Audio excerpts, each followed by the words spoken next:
And this attitude and conduct was easily embraced by actors who supported the scheme, even if they did not actively participate in the execution. Global companies face unprecedented risks and challenges in today's economy. To mitigate these legal and economic risks, companies are rapidly embracing and elevating the importance of robust ethics and compliance programs to promote positive corporate citizenship. On Corruption, Crime, and Compliance, you'll hear from industry leaders and insiders about how to create effective ethics and compliance programs that will mitigate risks and maximize financial performance.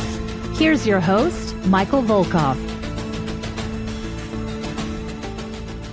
Well, hello, this is Michael Volkov, and we're here for a deep dive into the Honeywell FCPA case.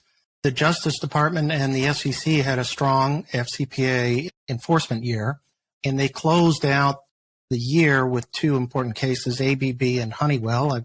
Last week I spoke about the ABB case. Today it's going to be Honeywell UOP, which ended up paying $160 million. And it's fairly obvious, I think, that DOJ and the SEC have cases in the pipeline, and with new policies in place, they're getting ready to move them through the settlement approval process. So from my vantage point, hold on for a big 2023. I think we're going to see a bigger year. We've already gotten an indication that Erickson is the next case to come through, and they've reserved approximately $220 million. So let's talk about the Honeywell case. And Honeywell is a U.S.-based subsidiary of Honeywell International, Inc. So Honeywell International is based in Charlotte. There are a lot of companies associated with Honeywell through the years. But the settlement here resolved bribery charges in the U.S. and Brazil stemming from bribes paid to high-ranking officials at Petrobras, Brazil's state-owned oil company. It seems to be at the center of a lot of cases. And Honeywell agreed to a 3-year deferred prosecution agreement, DPA, which was filed in the Southern District of Texas, which is in Houston. And Honeywell agreed to pay approximately $79 million in exchange for the DPA. Concurrently, Honeywell settled with the SEC and agreed to pay $81 million in disgorgement and prejudgment interest. Also, Honeywell resolved charges with Brazilian authorities and agreed to pay approximately $39 million. This payment was credited against Honeywell's obligation to pay $79 million to the DOJ. So between 2010 and 2014, Honeywell conspired to offer a $4 million bribe to a high-ranking executive of Petrobras in Brazil in an attempt to secure a valuable $425 million contract to design and build a refinery. To execute this scheme, Honeywell hired a sales agent to funnel the $4 million bribe to the Petrobras executive. In exchange for the bribe, Honeywell gained access to inside information and secret assistance related to the refinery construction project. And it successfully won the contract to design and build the refinery, and Honeywell earned approximately $105 million in profits from the corrupt scheme. But the SEC settlement covered not only the Brazil misconduct, but bribery that occurred in 2011, going back over 10 years, in Algeria. Honeywell agreed to continue to cooperate with DOJ, and Honeywell and its parent agreed to continue to enhance its compliance program and provide annual reports concerning the implementation of the enhanced compliance program. DOJ did not assign an independent compliance monitor. Under the corporate enforcement policy, Honeywell received voluntary disclosure credit since DOJ's investigation was initiated before Honeywell decided to cooperate with the investigation. Honeywell received full credit for its cooperation, which included proactively disclosing certain evidence of which DOJ was unaware, providing information obtained through its internal investigation, which allowed DOJ to preserve and obtain evidence as part of its own independent investigation. And they made detailed presentations to DOJ and facilitated interviews of employees and collected and produced voluminous relevant documents and translations to DOJ. Honeywell also promptly engaged in remedial measures, including terminating and disciplining certain employees involved in the misconduct and strengthening its compliance program. It hired an experienced and qualified compliance professionals, more than one actually, took steps to embed compliance and ethical values at all levels of the business, and they took steps to eliminate the use of sales intermediaries and implemented an automated due diligence tool. that requires responsible managers to provide quarterly compliance certifications. So Honeywell earned a 25% discount from the bottom of the applicable guidelines fine range. Now, the facts surrounding these two schemes are fairly straightforward. In Brazil, the facts underscore the significant risks of bribery when companies participate in large, valuable project competitions. Global companies face significant risks when competing, and they seek every advantage they can to win the project competition. So in 2008 and 2009, Petrobras developed the premium refinery project to design and construct two grassroots refineries to process heavy oil in Maranhão and Ceará, Brazil. The project had three bidding phases: technical rankings, design competition, and commercial valuation.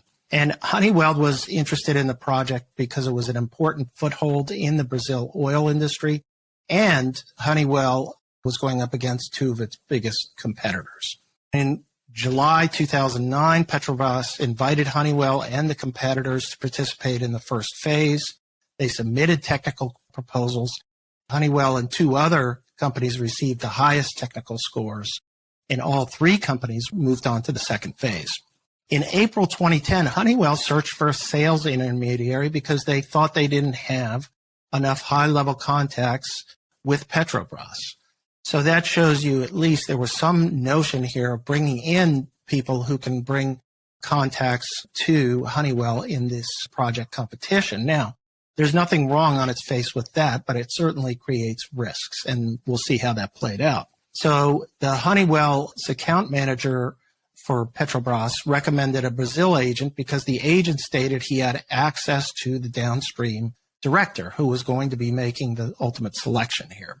So Honeywell submitted an internal request to retain the agent and represented that the agent would receive a 3% commission on the project, or about $12 million, if successful. The request falsely represented that the Honeywell officials knew the agent for 2 years and omitted the fact, as they were putting in this due diligence kind of request, that the agent was going to interact with Petrobras officials. So it was like an agent without any risk of interaction with government officials. And that was obviously blatantly false. In May and August of 2010, the agent and Honeywell's account manager met with the Brazilian lobbyist with close ties to Petrobras's downstream director. And Honeywell's account manager offered the Brazilian lobbyist and the director a portion of the sales commission of 3% in exchange for helping Honeywell win the contract.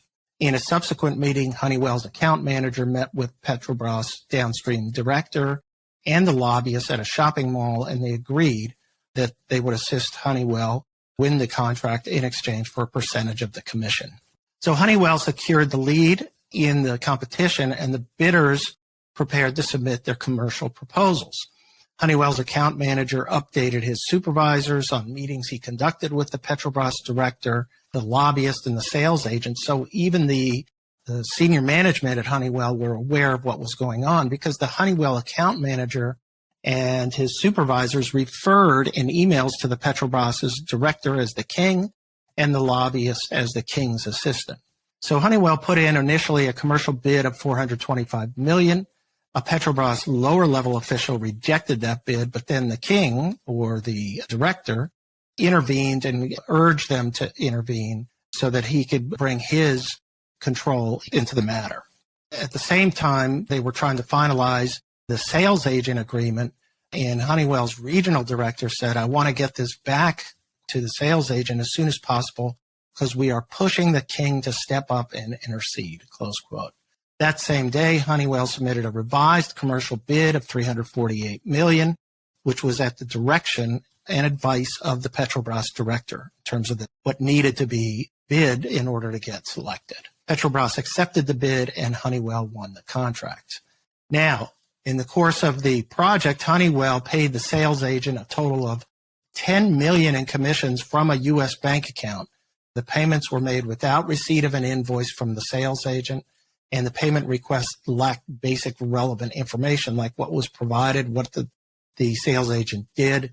And later, the sales agent wanted his commission payments routed to a Swiss bank account in a different name associated with the sales agent's new company. obviously, all of this raising red flags. Now, in Algeria, let's go through that real quickly. In November of 2004, Honeywell Belgium contracted with Sonatrach, Algeria's state-owned oil company, to modernize the instrumentation and control systems at a refinery in Algeria. In 2008, Honeywell renegotiated the contract. 1 year later, they had a dispute concerning the contract and all work ceased. Sonatrach believed that Honeywell should pay liquidated damages, and Sonatrach's downstream director was a key decision maker in the resolution of the dispute, but they were at loggerheads. So starting in 2010, Honeywell retained a Monaco sales agent, and this is one of the infamous sales agents from the Unaoil case, who was subjected to due diligence review and approved. Honeywell used the sales agent to help resolve the liquidated damages dispute, and then used the sales agent to pass through various payments to a group of people who helped Honeywell secure a contract with Sonatrach. The Monaco sales agent understood this to be basically a bribery payment. In 2011, a Honeywell sales manager engaged a consultant to help resolve the problems Honeywell was having with Sonatrach, and the consultant made two separate payments to the Sonatrach official of $50,000 and $25,000 respectively from a Swiss bank account. And Sonatrach and Honeywell continued to disagree, but after the first payment was made, Sonatrach then agreed to modify the contract and resolve their dispute. 2 weeks later, the sales agent from Monaco and a Honeywell subsidiary entered into a fictitious sales consultancy agreement where the agency would reportedly promote sales in Algeria for a 2.4 or to 4.5% commission. Despite not having any of the contractual milestones or hitting them, the Monaco sales agent was paid $300,000 and basically was paid to reimburse the consultant who made the two bribery payments to the Sonatrach director. And the Monaco sales agent sent an invoice to Honeywell for a lump sum payment of $300,000.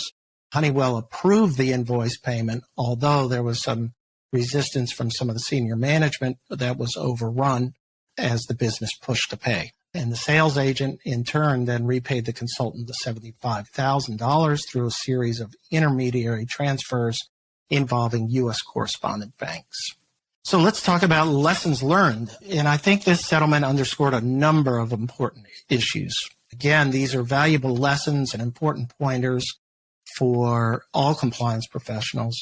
There were definitely significant issues relating to culture, third-party risk management, and there was just a complete absence here of any commitment to corporate ethics and compliance culture.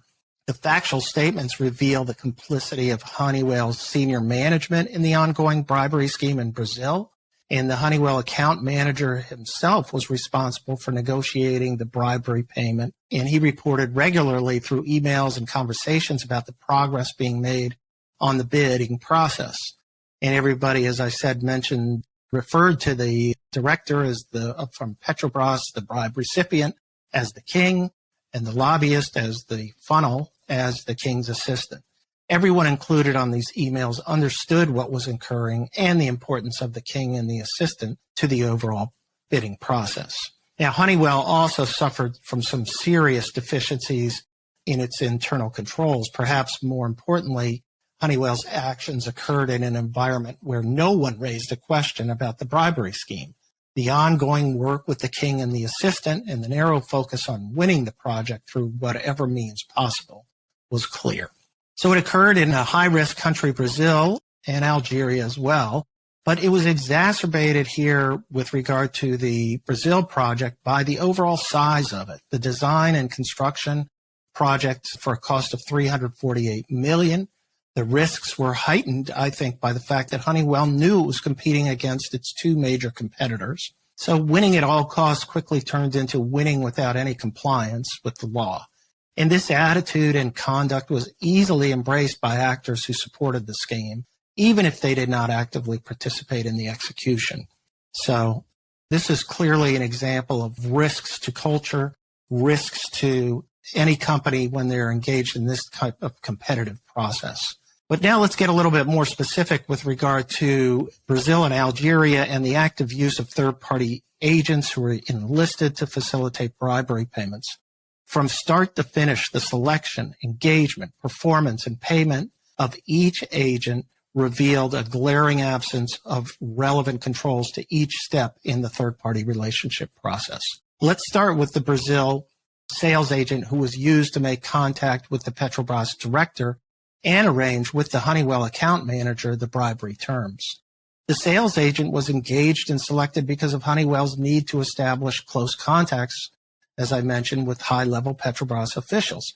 That reason alone created significant risk. But nonetheless, the controls surrounding this were not even really enforced.